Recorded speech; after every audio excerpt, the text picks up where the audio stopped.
비전에 대한 이야기를 함께 나누면서 또 비전은 작은 것에서부터라는 주제로 우리 함께 말씀을 나눠보고자 합니다. 제가 2월 한 달 동안에 계속해서 비전에 대한 이야기를 함께 나누고 있습니다. 오늘 여러분들의 삶에 다시금 우리가 꿈꾸고 또 우리가 비전을 품을 수 있는 우리 믿음의 성도들 되시기를 축복합니다. 이스라엘의 이 고대에 있는 역사의 과정들을 살펴보면 그 바벨론이라고 하는 나라가 그 페르시아에게 이제 멸망당하게 되죠. 그 페르시아의 왕이 이제 다리우스라고 하는 다리오라고 기록되어 있는 그 다리오 황제와 또 그 신흥 세력 군대였던 그 헬라의 알렉산더 대왕의 일화가 있습니다. 이제 이 거대한 두 제국이 이제 전쟁을 앞두고 있는데 당시 이 페르시아는 그 중동 지역을 다 다스리고 있었던 막강한 그런 나라였지요. 이제 헬라는 지금 막 일어서고 있는 그런 신흥 국가였습니다. 그래서 페르시아의 그 다리우스 황제가 이 알렉산더 대왕에게 그 대왕을 우습게 여기고 이제 선전포고를 하면서 병사를 시켜서 참깨 한 자루를 보내버렸어요. 그 뜻이 뭐냐면 페르시아 군대가 이 참깨알처럼 무수히 많이 있으니까 너희는 그냥 까불지 말고 항복하라라는 뜻이에요.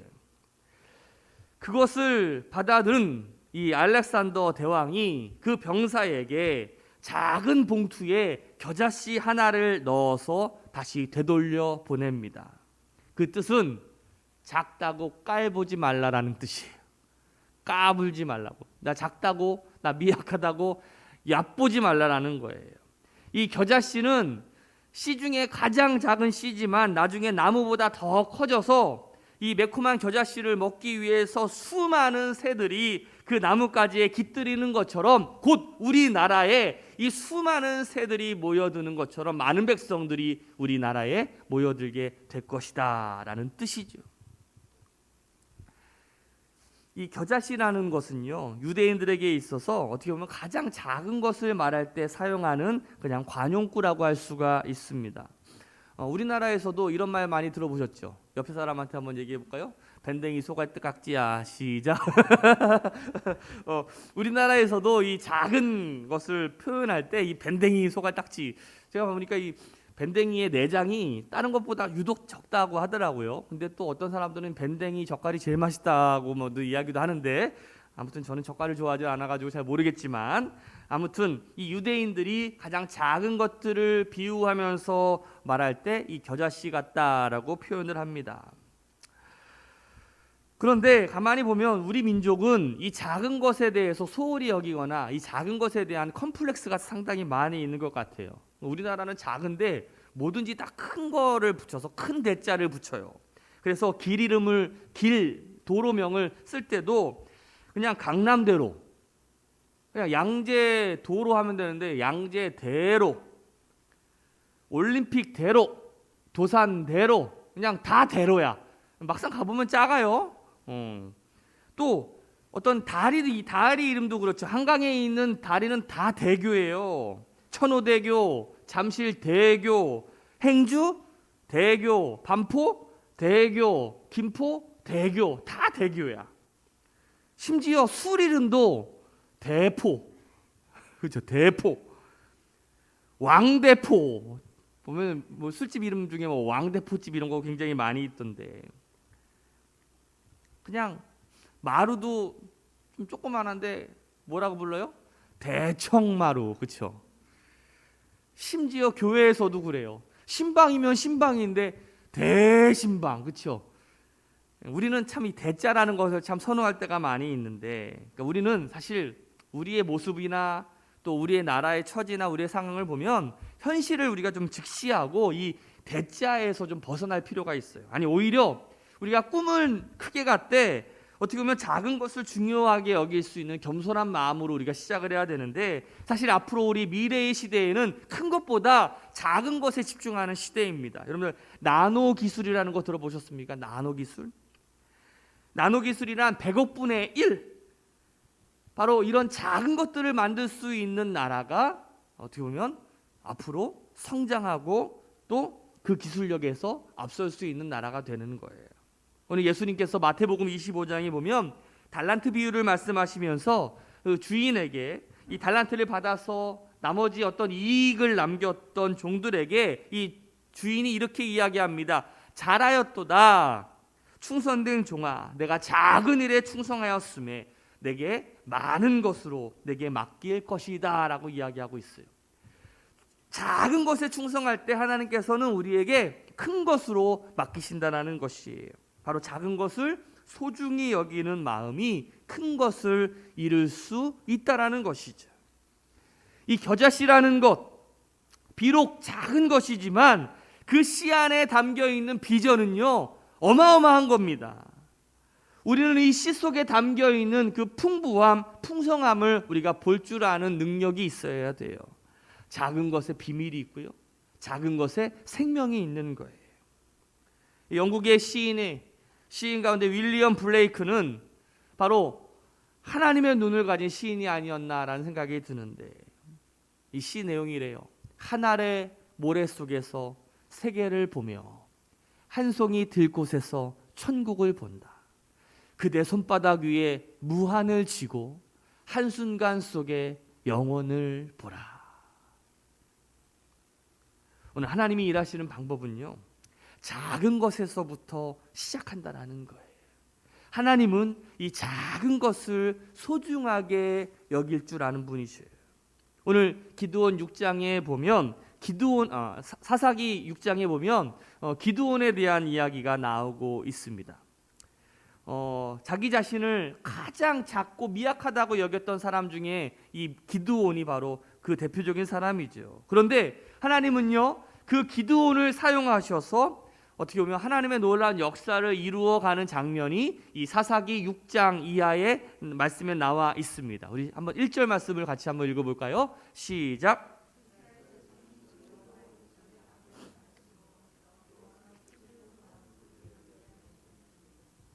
자, 하나님이 그 천사를 통해서 기드온을 찾아오실 때가 이 미디안 사람들이 이스라엘 백성들을 침략해 가지고 괴롭히던 때예요.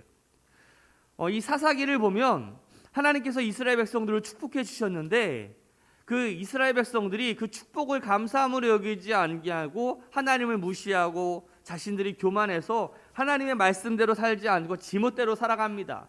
그때 하나님께서 심판을 내리시는데 다른 이웃들의 나라를 통해서 이스라엘 백성들을 어렵게 하셔요. 그때 또 이스라엘 백성들이 회개하고 하나님께 찾을 때 하나님께서는 그런 사사라고 하는 사람들을 선택하셔서 이스라엘을 구원해 주시는 어떤 그런 패러다임들이 바로 이 사사기에 많이 등장하게 되는데, 이스라엘이 하나님께 범죄했어요. 그래서 하나님께서는 그 이웃에 있는 이 미디안 사람과 아말렉 사람을 통해 가지고 이스라엘 백성들을 이제 치십니다. 근데 그들이 메뚜기처럼 이스라엘에 쳐들어와 가지고 괴롭혔어요. 모든 것들을 다 뺏어가는 거예요. 여러분들 그 요즘에 뉴스 보셨죠? 뭐 중국인가 거기에 막 메뚜기 떼가 막 몰려들어 가지고 완전 몇십억이죠. 막 그냥 한번 지나갈 때마다 그냥 농작물들이 폐허가 되는 거예요. 그래서 막 그것들을 한번 막아보려고, 여러분들 들어보셨습니까? 오리부대?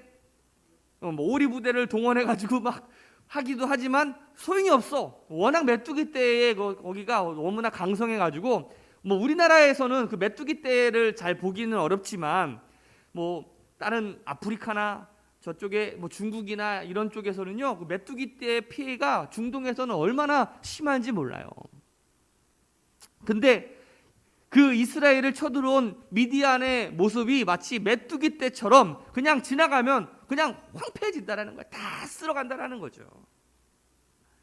그때 이스라엘 백성들이 고통 중에서 하나님께 도움을 청하는데, 그때 하나님께서 이스라엘을 구원하시기 위해서 선택한 사람이 바로 기드온이에요. 자, 하루는 기드온이 미디안 사람들의 눈을 피하기 위해서 이 포도주 틀에서 이제 그 밀을 타작하기 시작합니다.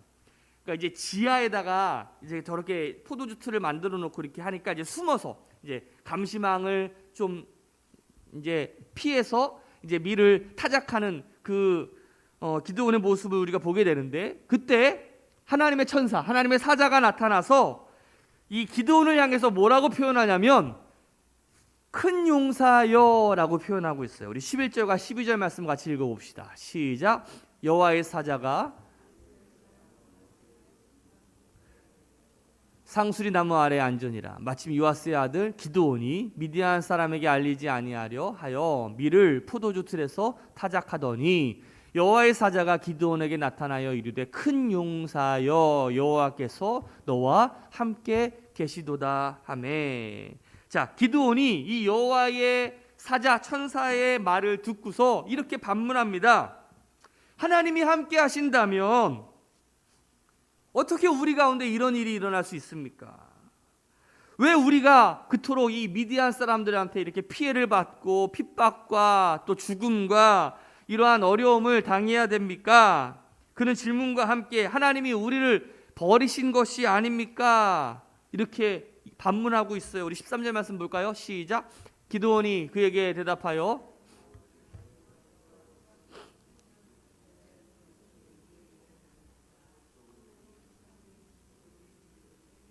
여호와께서 우리를 애굽에서 올라오게 하신 것이 아니냐 한 그 모든 이적이 어디 있나이까? 이제 여호와께서 우리를 버리사 미디안의 손에 우리를 넘겨 주시겠나이다 하니. 한마디로 말하면 하나님 우리 왜 버렸습니까? 이거 아니겠어요? 왜 우리에게 이런 어려움을 주십니까? 이런 거 아니겠어요? 그때 이 기드온의 말을 들으신 하나님께서 이렇게 말씀하십니다.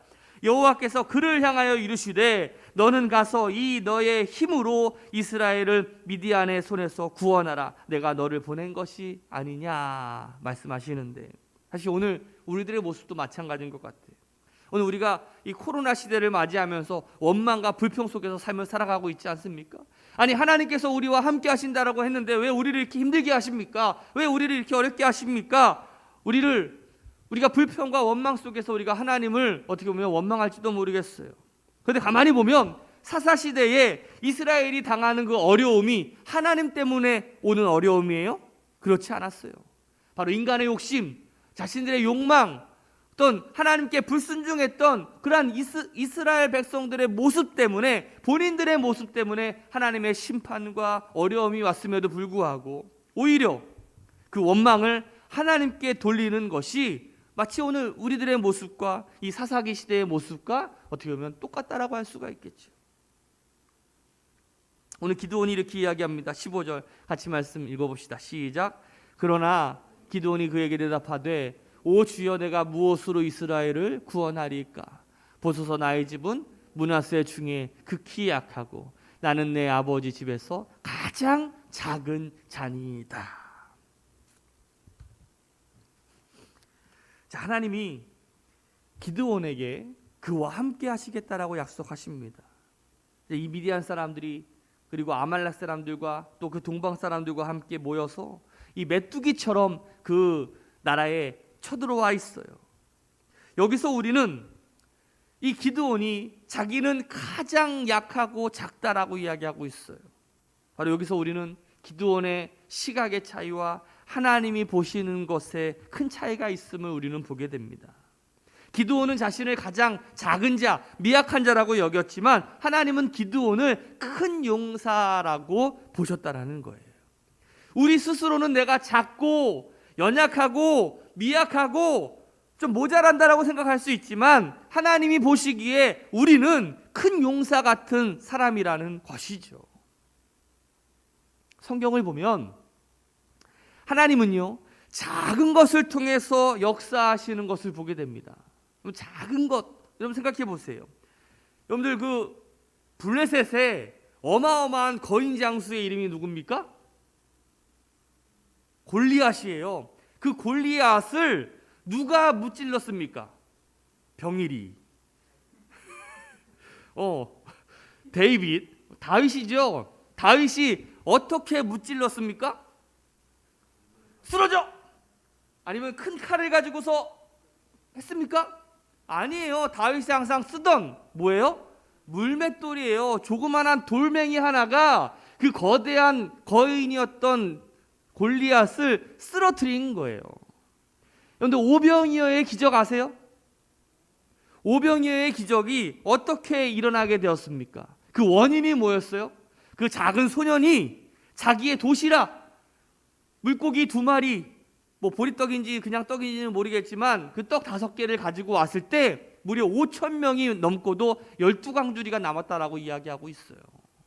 바로 작은 것을 인하여 하나님은 놀라운 기적과 역사를 만들어내고 있다라는 거예요.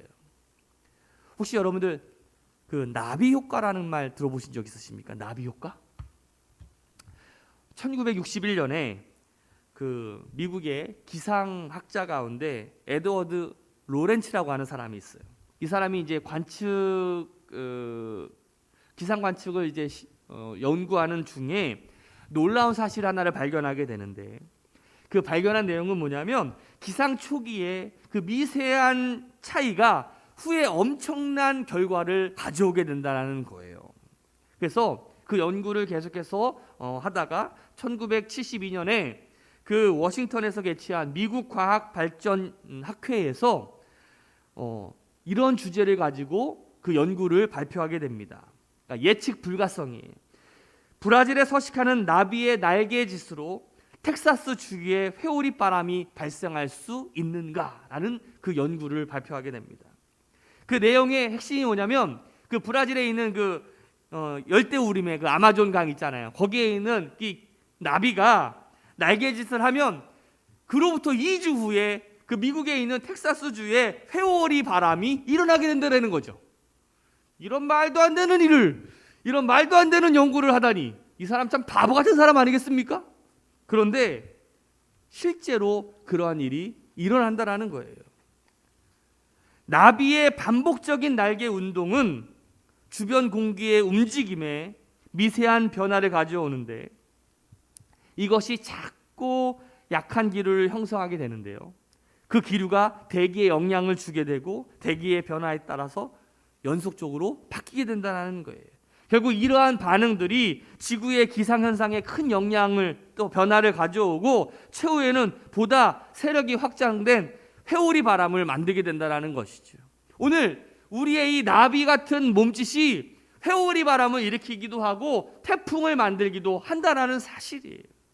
작은 나비의 날개짓이지만 그 날개짓으로 인해서 어디에선가는 태풍이 치고 어디에선가는 회오리 바람이 일어날 수 있다는 것이죠. 오늘 이 나비 이론은 예수님의 가르침을 잘 설명해 주는 이론이라고도 할 수 있어요. 모든 것은 작은 것에서부터 시작이 됩니다.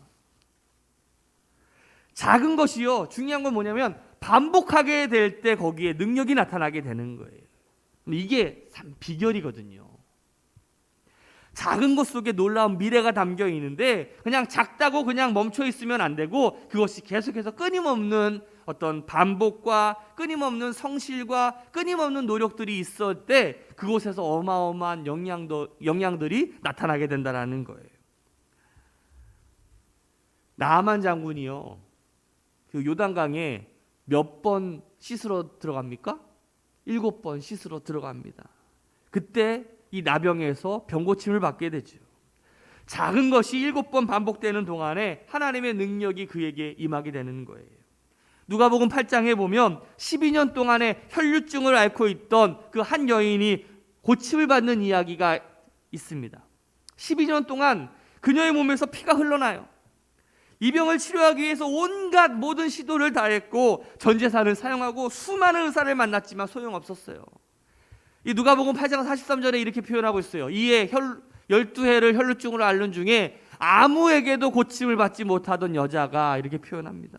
근데 그 병이 치료받는 놀라운 기적을 경험하게 돼요. 어떻게 해요? 예수님이 이 여자가 사는 마을을 지나간대요. 이 여인이 감히 가지 못하고 예수님의 옷자락을 만지게 됩니다. 그 작은 몸짓이 바로 하나님의 놀라운 큰 역사와 하나님의 놀라운 치유의 기적을 맛보게 됩니다. 저는 우리 새로남교회 성도들과 함께 이 비전에 대한 이야기를 나누는 것이 너무나 좋아요. 너무나 행복해요. 오늘 우리 모두가 그 하나님의 역사와 하나님의 어떤 크신 성령님의 크신 역사를 우리가 함께 경험하게 될 것이기 때문에 그래요. 우리 옆에 사람한테 한번 이렇게 인사합시다. 우리 함께 경험합시다. 함께 경험해야 돼. 하나님의 놀라운 이 크신 기적을 우리가 함께 경험할 수 있기 때문에 그래요. 우리 이 작은 교회를 통해서, 이 작은 목사를 통해서, 우리 작은 성도들을 통해서 하나님이 어떻게 역사하실지, 오늘 우리가 나비처럼 작은 몸짓으로 우리가 하나님께 순종하고 하나님께 헌신하며 나아갈 때 이것이 어떤 역사들을 이루어갈지 여러분들 기대가 되지 않으십니까? 우리 자녀들을 통해서, 다음 세대들을 통해서 이 새로운 교회가 어떻게 역사하게 될까? 오늘 우리가 그것을 함께 보고 우리가 그것을 위해서 우리가 함께 일하고 우리가 함께 꿈꿔야 되는 것이 아닌가라는 생각이 들어요. 미디안이 이스라엘을 치기 위해서 쳐들어왔을 때 그들의 숫자가 너무 많아서 메뚜기 떼 같다라고 표현을 했어요. 그 약대, 그 낙타들이 해변에 누워 있는데 수많은 모래와 같다라고 표현하고 있어요. 우리 같이 한번 읽어봅시다. 12절 시작. 미디안과 아말렉과 동방의 모든 사람들이 골짜기에 누웠는데 메뚜기의 많은 수와 같고 그들이 낙타의 수가 많아 해변에 모래가 많은 같은지라. 여러분들 그 미디안과 그 적들이 얼마나 많았는지 그냥 메뚜기 떼에 그냥 수많은 모래알처럼 그렇게 많이 있었다라고 표현하고 있어요. 그런데 이들을 물리치기 위해서 기드온이 등장했을 때, 자 여러분들 이스라엘을 위해서 우리 함께 싸울 사람 나오시오 라고 했을 때 무려 몇 명이 나왔는지 알아요? 32,000명이 나오게 됩니다. 뭐 메뚜기 떼에 비하면 32,000명은 별건 아니지만 그래도 32,000명이 탁 이 자기 앞으로 왔을 때 기드온은 이렇게 생각했을 거예요. 그래 이 정도면 그래도 싸워볼 만한 것이 아닌가. 정말 가슴이 뜨고 흥분되지 않았을까요?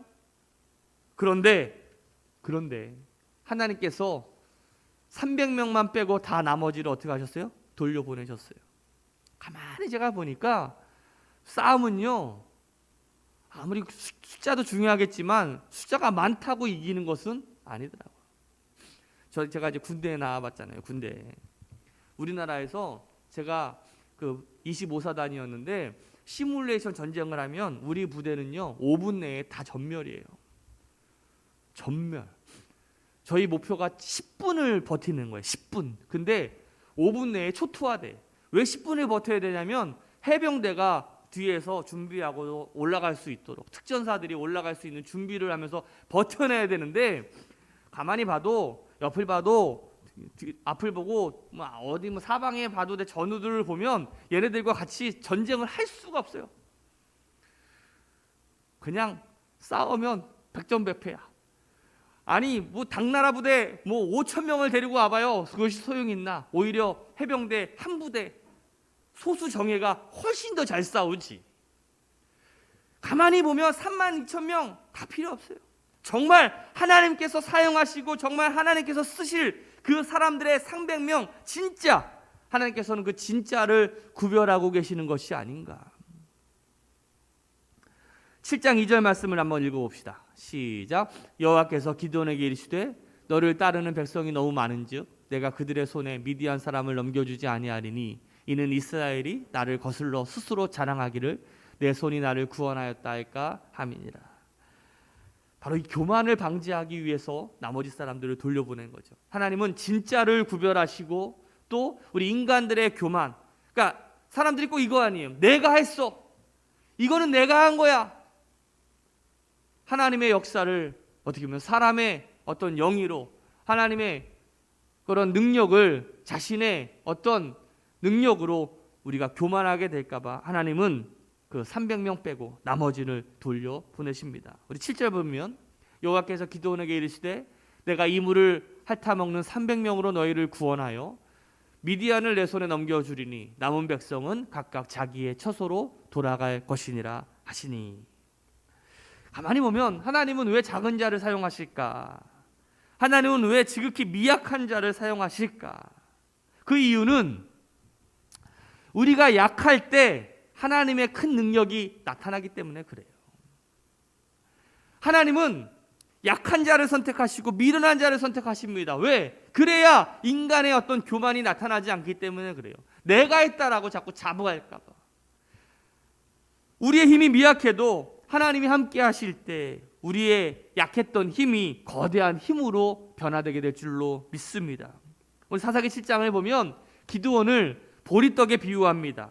기드온은 보리떡 같은 사람이에요. 그런데 하나님이 함께 하실 때 이 보리떡 한 덩어리와 같은 이 기드온이 미디안이라고 하는 그 메뚜기 때 그 약대가 병거가 모래알 같이 많다라고 얘기했음에도 불구하고 그 미디안 적들을 다 물리칩니다. 13절 말씀 같이 한번 읽어볼까요? 시작. 기드온이 그곳에 이른즉 어떤 사람이 그의 친구에게 꿈을 말하여 이르기를 보라, 내가 한 꿈을 꾸었는데 꿈에 보리떡 한 덩어리가 미디안 진영으로 굴러들어와 한 장막에 이르러 그것을 쳐서 무너뜨려 위쪽으로 엎으니 그 장막이 쓰러지더라. 보리떡은 조도 안 먹는 거 아니겠어요, 그렇죠? 그냥 눈에 보이는 너무 흔한 거죠. 너무나 작고 그냥 평범한 거예요. 하지만 하나님께서는 그 보리떡을 사용하셔서 그 적들을 무찌르신다는 것이에요. 오늘 이 사사기에서 강조하는 것은 이 기드온이 미약한 자, 작은 자, 어떻게 보면 보리떡 한 덩어리에 불과한 보잘것없는 사람이지만 오늘 하나님께서 그 기드온 안에 큰 용사의 비전을 심어 두셨다라는 거예요. 그를 통해서 메뚜기 떼와 같은 미디안 군대를 무너뜨렸다라는 거예요. 하나님은 스스로 강하다고 여기는 자를 사용하시는 것이 아니라 겸손한 자, 연약한 자, 하나님 앞에 겸손한 자를 사용하신다라는 것이. 여러분 생각을 해보세요. 성경에 보면 교만한 자가 쓰임받았던 적이 있습니까? 모세를 생각해 보세요. 모세가 스스로 강하다라고 생각했을 때 그는 하나님께 쓰임받지 못했습니다. 결국 광야에 40년간 훈련을 받은 뒤에야 하나님께 비로소 쓰임받는 사람이 되는 거예요. 욥기 8장 7절 말씀을 보면 우리가 좋아하는 말씀이 있어요. 내 시작은 미약하였으나 내 나중은 심히 창대하리라. 우리는 누구나 작게 시작합니다. 그렇지만 우리의 영향력은 점점 확대되고 성장하게 돼요. 영향력은요, 비전을 통해서 성장하게 되고 선한 일을 하나님의 일에 충성하고 또 헌신하게 될 때 또 인내와 희생과 나눔과 섬김을 통해서 우리는 성장하게 될 줄로 믿습니다. 오늘 우리 기드온에게 임했던 하나님의 놀라운 역사가 우리 가운데 나타나시기를 축복해요. 가장 작은 자의 모습으로 위대한 일을 성취했던 수많은 사람들이 있습니다. 그 중에 몽당연필이라고 불렸던 그 마더 테레사의 이야기가 있죠. 여러분들 마더 테레사 아시죠? 그녀는 몸집도 작고 정말 키도 작고 참 이렇게 딱 봐도 그냥 작은 여인이었어요. 그런데 하나님께서 이 마더 테레사를 붙잡아 주셨을 때 수많은 고아와 수많은 사람들에게 영향력을 끼치고 또 많은 사람들을 살리고 소외된 자, 절망 중에 있는 사람들에게 희망이 되었죠. 저희 집에도 보면 몽당연필이 많이 있어요. 우리 딸내미가 공부를 하는데 저번에 우리 교회에서 선물 준 게 전동 연필이에요. 그러니까 재밌어. 그러니까 그냥 조금만 하다가 찡찡찡 하면 요만해가지고 쓰지도 못하게 되는 거야. 옆에 막 우르르 있어요. 그걸 보면서 내가 이거 어디다 쓰냐, 버리기도 뭐하고 뭐도 뭐하고 진짜 하는데, 몽당연필을 사용하는 방법 아시죠? 옛날에는 많이 했는데 이런 뒤에 플라스틱 같은 그런 걸 껴가지고 거기다 딱 껴가지고 쓰잖아요. 제가 그걸 보면서 그런 생각을 했어요. 우리는 몽당연필 같이 그냥 다 짜리몽땅하지만, 가끔 크신 분들도 있긴 하지만 이게 조그마한 거 쓰기가 얼마나 힘듭니까? 그렇죠? 제가 보니까 몽당연필 쓰다가 손에 쥐나더라고요. 그런데 그걸 껴서 쓰면 되는 거야. 주인이 그거를 껴서 쓰면 사용할 수 있구나. 내가 비록 몽당연필이지만 하나님께 쓰임받아서 우리가 사용될 때 또 하나님의 일에 우리가 쓰임받게 될 줄로 믿습니다. 가장 작고 자신이 연약하고 미약하다고 여겼던 이 기드온도 하나님이 함께 하셨을 때 놀라운 하나님의 역사를 이루어냈습니다. 보리떡같이 하찮았던 이 기드온도 이 메뚜기 떼와 같은 미디안들을 다 무찌를 수 있었어요. 한번 따라합시다. 하나님 앞에 하찮은 것은 없습니다. 여러분들 사도 바울도 키가 작고 매부리 코에 이 다리도 안짱다리였다고 하죠. 게다가 육체의 가시, 안질인지 간질인지 육체의 가시도 있었어요. 그래서 늘 고통받고 늘 어려움 속에 있었지만 그는 복음을 이 전 세계에 전하는 하나님의 능력의 사도가 되지 않습니까? 왜요? 하나님이 함께 하셨기 때문에 그래요. 오늘 사도 바울의 고백입니다. 내게 능력 주시는 자 안에서 내가 모든 것을 할 수 있느니라. 우리는 연약하고 우리는 작고 우리는 미약하지만 하나님이 함께 하시면 됩니다. 오늘 기드온과 300용사, 어떻게 보면 작은 인원이지만 하나님이 함께 하시면 됩니다. 오늘 우리 새로남 교회가 비록 작고 초라하다고 여길지 모르겠지만 우리가 오늘 기드온과 300용사 같은 사람이 될 때 하나님은 우리를 통해서 어마어마한 일들을 만들어내게 될 줄로 믿습니다. 오늘 우리 함께 그 비전과 꿈을 가지고 우리 함께 나아갔으면 좋겠어요. 오늘 작은 나비의 날개짓 같은 하나님의 놀라운 역사를 우리 새로남 교회를 통해서 하나님 여러분들이 함께 해 나갈 때에 이 새로남 교회가 어떻게 변화되고 어떤 영향력을 끼치게 될지 우리 함께 꿈꾸고 우리 함께 소망해 보고 우리 함께 기대해 봅시다. 기도하겠습니다.